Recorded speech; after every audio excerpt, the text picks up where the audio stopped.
talk about the monthly marketing roundup, and we'll go in the order that we got into the room to say who we are. Now, I'm Pip, Seymour Digital Media, and that guy there, he's Phelan Lewis. He's with Seymour Digital Media. Then the guy below is Greg. It's Greg. You get 10 seconds, buddy. Yeah, and then Rena, and that's Rena. Little Works Indie Media, Original 72. Yeah, they can reintroduce themselves at the end because we have some exciting stuff to go through today. This is the roundup. So monthly we get on here. We talk about search, social, and websites because that's all our specialties. Each one of us has a specific specialty, but we all pay attention to what's going on in marketing because we're in it to win it, and because marketing's a group effort. So where do we want to start today, y'all? Better than guys. Roundup. Look, Greg, did you see I changed the title? I did. Roundup. No more of the Batman. No, we were talking about who's going to kill the Batman. So if you're joining us on another channel like YouTube or a Facebook business page, we are in Cyberbun Geeks Marketing Mixer. Come along and say hi, and one of us will be in the Facebook group making sure we know who's saying hi. Yeah. And I don't. Why don't you guys start off for a change? You always throw it to web or social, so why don't we go with SEO or AdWords today? Okay. Yeah, we can. I like that idea. I'm going to. Hello, we've got a couple people here. I'm just going to turn off the banner. If I can find it. Banner. This might not work for me. I can turn off. So I'll get started with the Google Ads while you're doing that part. And so there's been definitely a lot of changes that have happened with Google Ads. From one of them is that they redefined what a phrase match keyword is. They very quietly updated the text on their page, and they said it's actually closer to what used to be called broad match modified. So instead of like you said red shoes, it could be red dancing shoes because it still has those two words in the sentence. And so they're kind of been expanding it. I mean, we've been seeing it out in the wild anyway, but now it's interesting to see them actually redefine it. Google Ads is changing super rapidly right now, and we're getting more and more calls about Google Ads because people are frustrated and they don't know how to work the system. And the system, we were once afraid that we might lose our jobs, but the system's so cumbersome that business owners, a lot of them end up feeling like that they're spending money and not getting a return or not knowing the return. Talked to a guy this morning who there's a verification process in Google Ads now. I don't know if y'all know, but it can take some 5 minutes and it can break other people's systems. It makes me crazy. It's making me crazy. Yeah, it's wildly inconsistent across all the accounts that we work on. And so like I have one account that he has verified 3 times now. He needs to verify a 4th time because his ads aren't running all of a sudden. And so it's one of the most frustrating parts is that it's not consistent. And Google is impossible to get a hold of. They'll give you the runaround and then they will move you. They'll hang up on you. Okay, so did they change their chat support? Because years ago, Google Ads had excellent chat support, and now all of a sudden, there's not much. Yeah, it's pretty bad. They're saying it's due to COVID, but no, is it?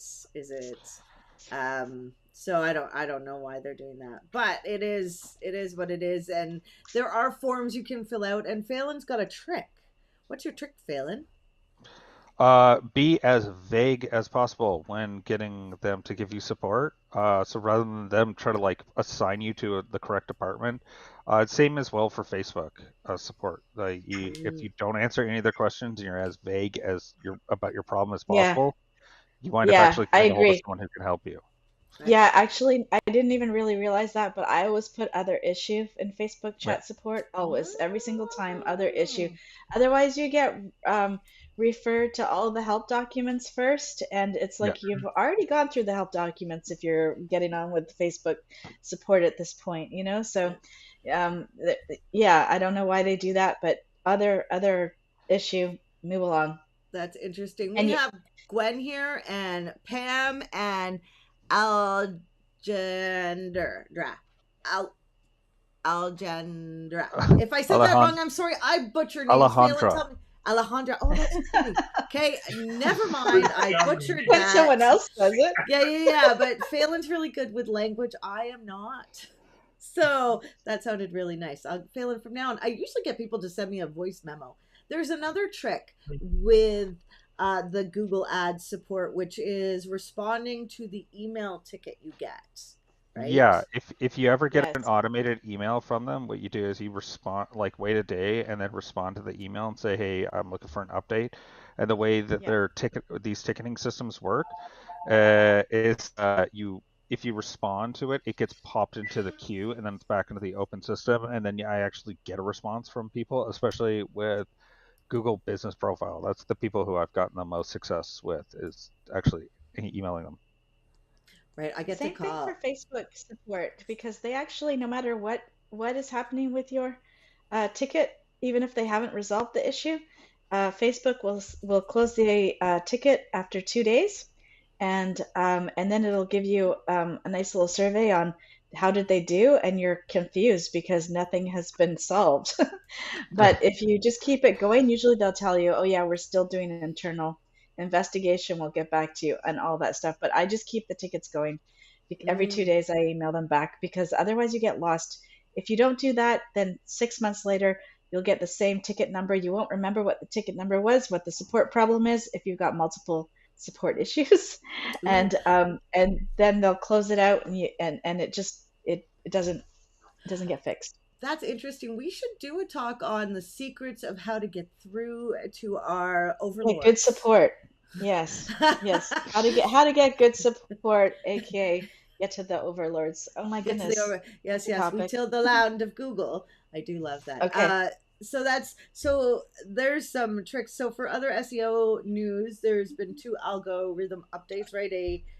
So there's lots of movement if you all are looking at your stats. There's the core update that happens, big core update, and then they had a double update with this, and they don't like to roll them out together usually, but they said they have to, with a spam update. But that mainly hit other languages from what Rusty Brick said, so I don't know. And so there's been some upheaval, so check your numbers. The update just finished rolling out, the core one, and the spam one too, I think.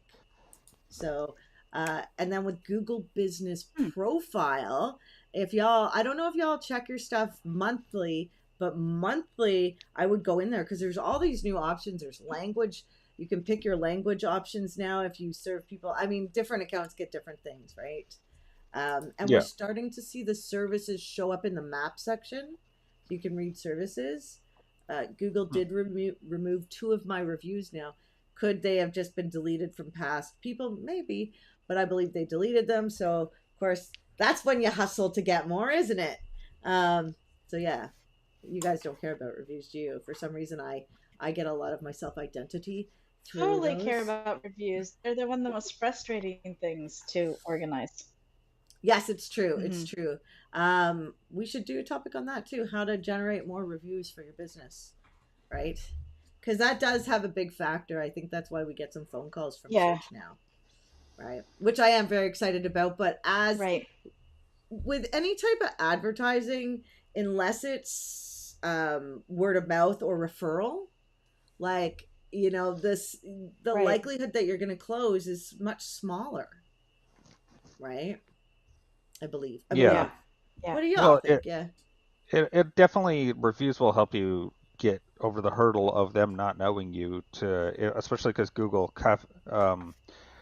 is very protective of their reviews, and if there is any spam, they definitely like to filter it out, and so it's definitely a good indicator of someone that people like. If 60 people say that they like you and that you did a good job, like that, you can't fake that many people.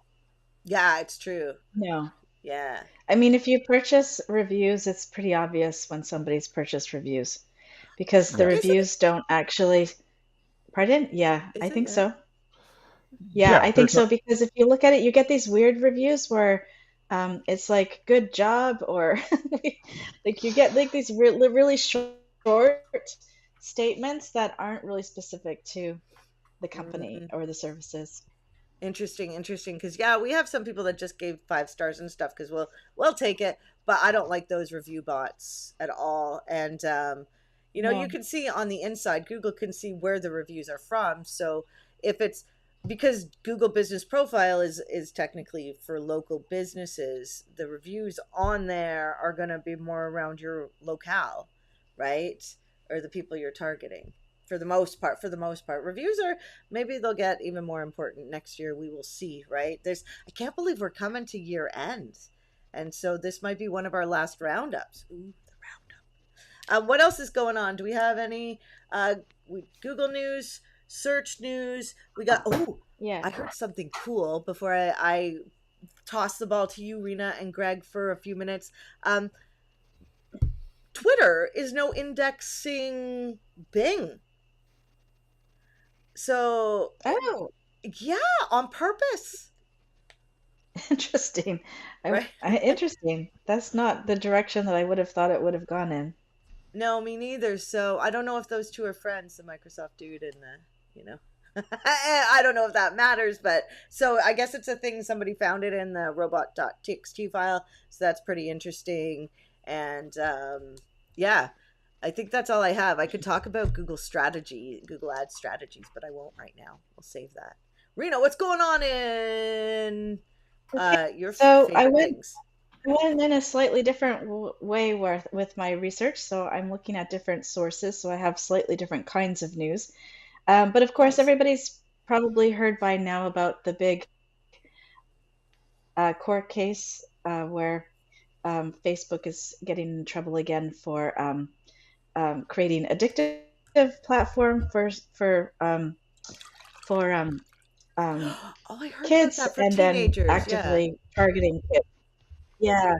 Well, that's not the only one. So apparently TikTok is also there's a new court case in one of the states for TikTok and all of that. So addiction is a bit of an issue when it comes to online platforms. We all know that things are actually organized to be gamified and I don't really know the details about addiction online. I sometimes think I might be scrolling too much also. But definitely targeting children is a bit of a problem. So it'll be interesting to see how those court cases um, organize themselves, um, and then how the companies reorganize themselves in order to avoid that in the future, just like they had to reorganize their privacy settings and the data information Right. and all that stuff. Children have always been a So big that'll deal. be I mean, pretty interesting. cereals, right? Totally, Cereals were the totally, first that totally. that And did you notice that I think um, Uber is now it's created Uber separate Kids. accounts for for Yeah. teens, Uber Uber Kids, and teens. they're selling it as a Yeah, safety. Eh, yeah. what? I have no idea yeah. what that means. Where did they get the credit cards to put in there? I have no idea. Oh, the Um, parents control There it, right? And then the oh, kids is that get how it rides works? from A to B. It's being advertised as Oh, because I you thought it was can't Uber drive Jimmy. Eats. I thought it was No. Uber Eats. Oh no, Okay, it's that makes way more sense then, because it came on my the advertisement came on my Uber Eats account, so I assumed it was, but that makes total sense, an Uber account for kids. So that's pretty interesting to see how that'll go. mhm, And that you're right, that's going to solve some problems maybe, and then I'm sure other problems will get come created. up to the Yeah. surface Right. that we Right. can't imagine at the moment. There was one thing that I wanted to talk about, which I just think is kind of funny. It didn't come up last month, even though it did happen in September, but at the end of September. Oh, maybe it happened after our last session. That's probably what it was, because we don't do it at the end of the month. Mhm. Um, I don't know if you know, but Donald Trump Jr.'s X account apparently got hacked and announced his father's death and that he was running for president. Oh, I I thought remember that was hearing that. That was hilarious. hysterical. I do like the hackers. I have to say they have very good senses of humor and kind of morbid at the same time, which does it for me. Mhm. And then there's neat thing or I don't know if it's neat or not. I haven't decided, but I guess it depends on why people were canceled. But there were a whole bunch of YouTubers that were canceled from their audience backlash for either um, misguiding people, exaggerating their story times, and all of that sort of stuff. And apparently they're having massive comebacks on TikTok and building up their audiences and generating considerable revenue there, since they were having to leave YouTube. And I'm talking about creators that were in trouble in like 2010, 2006, in that sort of time frame. They're coming back on YouTube. There's a pretty good article that I'll put the link in the chat for that, because Nice. it just goes to show that there's nothing like the right always wants to go on about, oh, I've been canceled. It's like there's no such thing as being canceled in reality.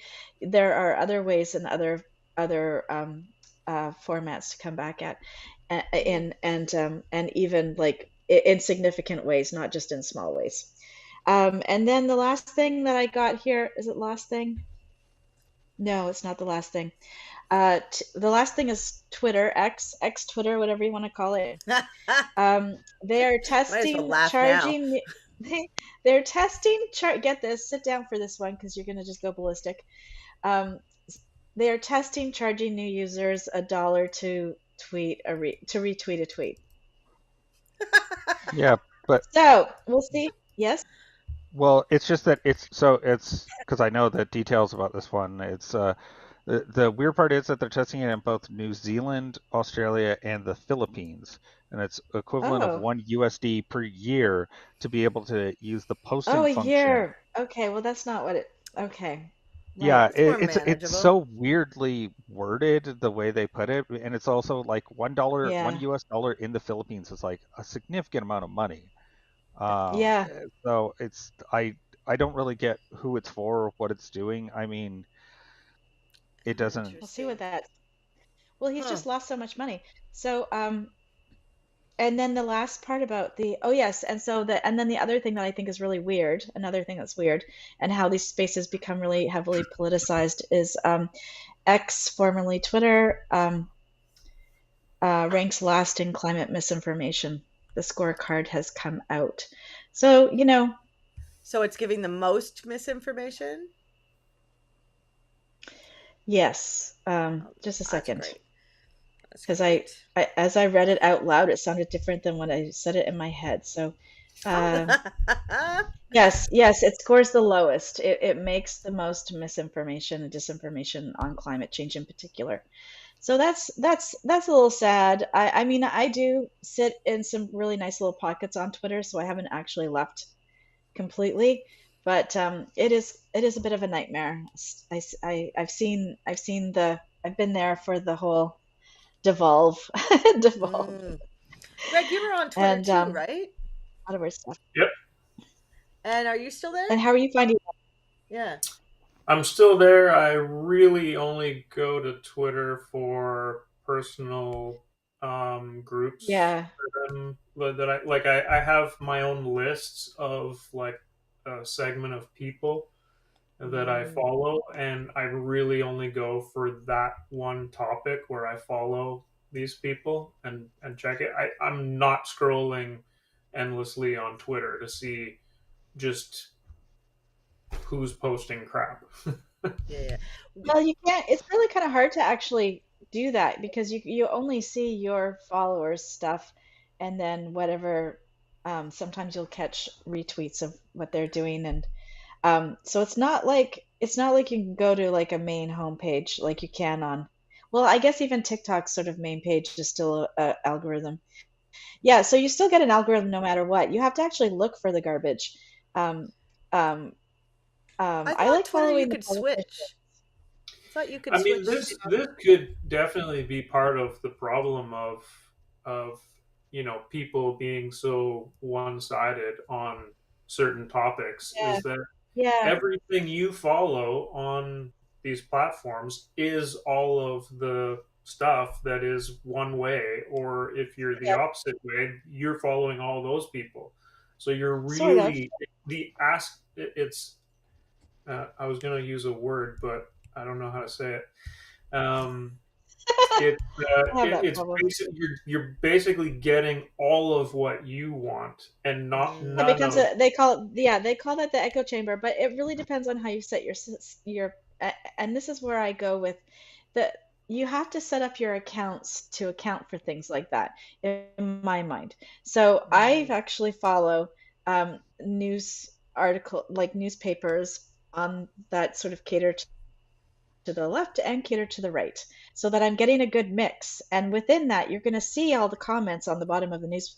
So you actually get it's a healthier way of looking at the world where you're not actually thinking. Because for a while there, in like I don't know, about 10 years ago or so, I really was in my echo chamber completely. And I thought the world was a completely different place, which is why the Trump election completely threw me because I was so convinced that nobody, not in a million years would that ever happen. And that was just a big joke. And he was running as a joke, and I think initially he was running as a joke, but but when you get into your echo chambers, you actually you can manage your accounts in such a way to accommodate for that to a degree, right? And the thing that I like about Twitter, which I feel like I'm giving it a plug here, is that a lot of local politics are on there. A lot of local politicians and activists and business owners are on there discussing local politics, which you don't really get in very many places. And I think it's super helpful. That keeps me, I know what's going on at City Hall in Vancouver. Oops, I pointed in that way, but it's actually over here. I know what's going on there on a daily basis because I'm following all of the counselors and all of the people who are criticizing them and the staffers, and that's sort of where I go, because where else can you get that? I haven't seen it anywhere else. Well, we go to get our weather stuff if the power goes out, or I do, or I used to. Power hasn't gone out until the season's beginning, but because there was a windstorm. But I usually go over to Twitter because that's where you get the first news of it all, right? Yeah. So I mean, yes, he's lost a lot of money, but I don't think Twitter's going anywhere. Maybe he'll find the sweet spot after he saves another 20 million off the company. It just seems that there hasn't been anything that's really functioned in the way that Twitter has always functioned in terms of more real time, more hyper local, more smaller, less brands. like you know what I mean? Like I don't go there for brands. I've stopped tweeting for the most part with my brand. I do auto tweets from Instagram. But the brand accounts are incredibly, the engagement on those are way down, except for in the tech sector. My tech account is still pretty good, but it's more of an individuals. Like I'm on there for the individuals. I'm on there for the journalists, not the papers. The journalists. Interesting. You know TikTok's got a lot of journalists too. Yes, TikTok is the second place. Yeah. But like people who are right-minded seem to get roasted pretty quick on there, from what I've heard. No. This is, again, you're in your echo chamber. Yeah. If you actually actively go to the right side of TikTok, you will see that the left is being hammered over there, like seriously big time. Really? So I think that as an individual, it's our job to make sure that we are consuming all of it, information from a broad spectrum, so that we actually can assess and organize. At some point, you don't know, right? That's what's happening. Yeah, you have to go check. You have to go do a monthly check-in. I do a monthly right-wing check-in on Canadian politics. Yeah, gets a lot of YouTube stuff that's on the opposite side of him, which is very interesting. I don't know why I think it's because he pays attention, right? So then the algorithm moves slightly in that direction. So that's quite interesting. But I just realized, sorry, do we have any website updates? Because we haven't actually hit that topic yet, have we? Oh, I thought we did. Did we? No. Poor Greg sitting there. No. Do you have Greg any website news? Okay, so we could just carry on. There's Twitter, because I like that one. I actually, there was something else that you had mentioned earlier, and I thought this would be a really good moment to jump in with. Pretty much all the major tech companies are getting sued right at the moment, including Uber. So Amazon is being sued by the FTC about that might potentially break them up like Standard Oil into its yay! That would be so awesome. Didn't Standard Oil just make more money when they got split up? Yes, but the person who's doing it has read those papers on how Standard Oil did that, and so we've had 100 years to make sure that doesn't happen again. Oh, Interesting. Um, interesting. yeah, so Lena Khan is like quite formidable at the FTC for actually like carrying out for like users of platforms and who's monopolizing. The other one is Google's also being sued for discrimination. Yes, Uh, she won. well, there's That's that's right, one. Google. Women's rights. MFs. Well, but that's there's multiple discrimination lawsuits that are going on for Oh, Google. okay. Well, Google had to Uh, pay out $1 million to a woman yeah, because all her people around her who were men got promoted before her. She sued a Mhm. yeah, woman, and they yeah, had less Skittles. So, yes, and then That's awesome. also Uber Yeah. is being sued in a class action lawsuit for people who have been assaulted while taking rides. And so Yeah. that's wow. also, and it's like something 6 million people. That's what I read. Don't quote me on that, It's a but it's lot. a I heard it was a lot.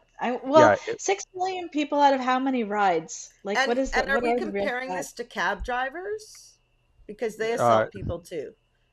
It's true. well, yeah, yes, but this is specific to a platform that went out of its way to say that they did background checks and took the safety seriously, Oh, and they specifically ignored a lot of issues that were going on with the people that were reporting things, and that's where the big issue comes in, where they were supposed to have a reporting mechanism that they were supposed to follow, and they had internal guidelines that they weren't following, and so that's where the bigger issue is that's coming up with their platform, which would be ironic when we had talked about earlier about them having a kids platform when they're having all these major issues with like regular people using the platform. So Well, definitely, that's what would concern me. I wouldn't just put my not that I have kids, but I wouldn't put my kids in a car with this.